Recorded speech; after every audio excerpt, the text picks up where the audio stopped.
संजय गांधी निराधार अनुदान योजनेच्या सर्वच पात्र लाभार्थ्यांकरिता एक दिलासादायक बातमी समोर आलेली आहे मित्रांनो.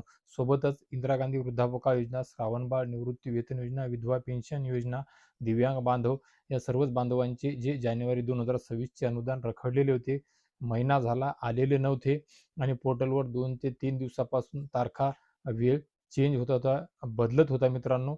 आणि सोबतच काही दिवस अगोदर म्हणजे 2 दिवस अगोदरच महाराष्ट्र राज्याचे उपमुख्यमंत्री सर्वांचे लाडके दादा अजितदादा यांचं अकाली निधन झालेलं आहे.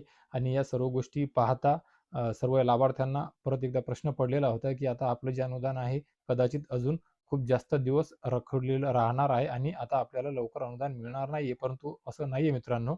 मी 2 दिवस अगोदर एका व्हिडिओच्या माध्यमातून आपणा सर्व लाभार्थ्यांना आश्वासित केलेलं होतं, की तुमच्याकरिता तुमची जी प्रक्रिया आहे ती प्रक्रिया सुरू आहे, प्रोसेस सुरू आहे आणि ती प्रोसेस झाल्या लवकरच तुम्हाला तुमच्या अनुदानाचं वितरण तुमच्या खात्यावर जमा होण्याकरिता सुरुवात होणार आहे मित्रांनो. तर मित्रहो, त्या अनुषंगानेच ज्यावेळी 2 ते 3 वेळेस तारखा चेंज झाल्या आणि 30 जानेवारी 2026 रात्री 7 वाजेपर्यंत पोर्टल बंद राहणार आहे, कारण वितरणाची प्रक्रिया सुरू असणार आहे.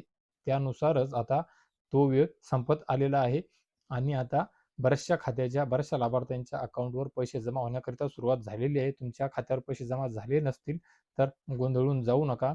चिंतेत यायची काही आवश्यकता नाहीये. 2 तासाच्या अंतराने किंवा उद्या संध्याकाळपर्यंत, उद्या सकाळपर्यंत एक 24 तासाच्या आत जवळपास सर्वच योजनांच्या पात्र लाभार्थ्यांच्या खात्यावर त्यांचं हक्काचं जे या जानेवारी 2026 महिन्याचं जे अनुदान आहे, म्हणजे त्यामध्ये दिव्यांग बांधव असतील तर त्यांचं 2,500 रुपये.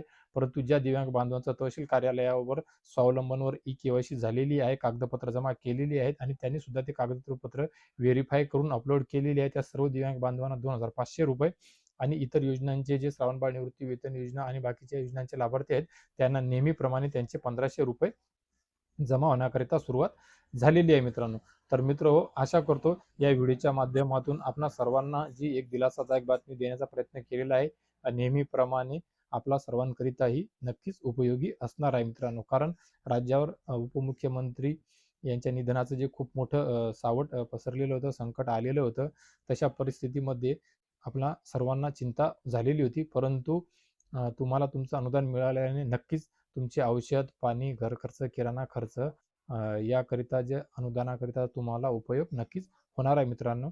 आणि या व्हिडिओच्या माध्यमातून दिलेली माहिती इतर बांधवांपर्यंत सुद्धा, इतर लाभार्थ्यांपर्यंत सुद्धा पोहोचावी याकरिता नक्कीच या व्हिडिओला सर्वदूर त्यांच्यापर्यंत शेअर करण्याचा प्रयत्न करा मित्रांनो. आणि कुणी जर नवीन असेल या व्हिडिओवर तर त्यांनी अशीच माहिती, विश्वासार्ह माहिती वेळोवेळी मी आपणा सर्वांपर्यंत पोहोचू शकेल याकरिता व्हिडिओला लाईक करून चॅनलला सबस्क्राईब करून घ्या, पेजला फॉलो करून घ्या, बेल आयकॉनचे बटन दाबून या व्हिडिओला सबस्क्राईब करून घ्या मित्रांनो. तर मित्र, या व्हिडिओच्या माध्यमातून तुर्तास एवढीच. भेटूया एका नवीन व्हिडिओच्या माध्यमातून तुमच्या आमच्या महत्त्वपूर्ण उपयोगी माहितीसह. तोपर्यंत धन्यवाद मित्रांनो.